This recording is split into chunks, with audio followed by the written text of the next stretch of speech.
মসজিদটা কি বাইরের থেকে কি সুন্দর, আর ভিতরে অনেক মনে সুন্দর আর দেখতে গিয়া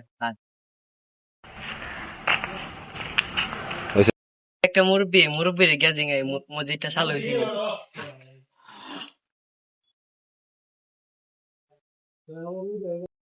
এটাই কি মডার্ন মসজিদ নাকি? হ, এটাই মডার্ন মসজিদ। এটা আমরা নতুন মডার্ন মসজিদ হয়েছে, এখনো চালু হয়েছে না। তো তোমরা কই থেকে আইছো? শ্রীনগর থেকে আইছি, মডার্ন মসজিদটা দেখতাম চালু হয়েছে নি।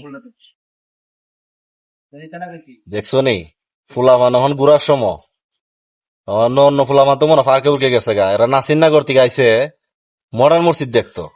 আচ্ছা, এরা মসজিদটা ঘুরাই দেখাই। আচ্ছা ছোট ভাই, আইসো নাসিরনগর থেকে মডার্ন মসজিদ দেখতা, তাহলে চলো আমার লগে দেখাই দিই মসজিদটা। আইসো ছোট ভাই, এটা তোমার ছাদের উপরটা, এইদিকে এলো মানে বসার মতো জায়গা আছে, নামাজ পড়তে পারবো। আর ওই জায়গাটা, এটা মসজিদের ডিজাইনটা দেখো, খুব সুন্দর হয়েছে। ভিতরে ভিতরে চাল হইলে নামাজ পড়ার থেকে গেটটা খুলে দিব। এখন আপাতত বদ্ধ আছে, আপাতত চাল হইছে না, কিছুদিনের মধ্যে চাল হইব। তো মসজিদের বাইরের দৃশ্যটা দেওয়া কেমন লাগে?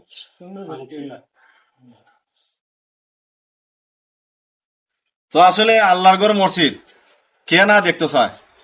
যে শরীরে মুসলমানের রক্ত আছে অবশ্যই আল্লাহর ঘর মসজিদের লেগে মন প্রাণ টান থাকবো। কারণ আল্লাহর ঘর মসজিদ আমরা একটা বেহেস্তের সাবির জায়গা। হাসত নামাজ যদি আমরা পড়ি আল্লাহর ঘর মসজিদে, আমরা বেহেস্তের সাবি পাবো, এটা আমরা হাদিসও আছে এবং কি আমরা মই মুরব্বীরা কয়। তো আলহামদুলিল্লাহ হাসত নামাজ পড়বেন। আর ঘুরার জায়গা মসজিদ, ঘুরার জায়গা না, নামাজের জায়গা।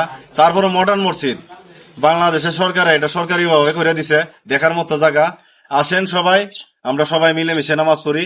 নাসিরনগর থেকে 2 ভাই আসছে, আরো যারা দেখার ইচ্ছা আছে আমরা আলাকপুর মসজিদ, মডার্ন মসজিদে আসেন। তা আলহামদুলিল্লাহ সবাই ভালো থাকবেন। আসসালামু আলাইকুম।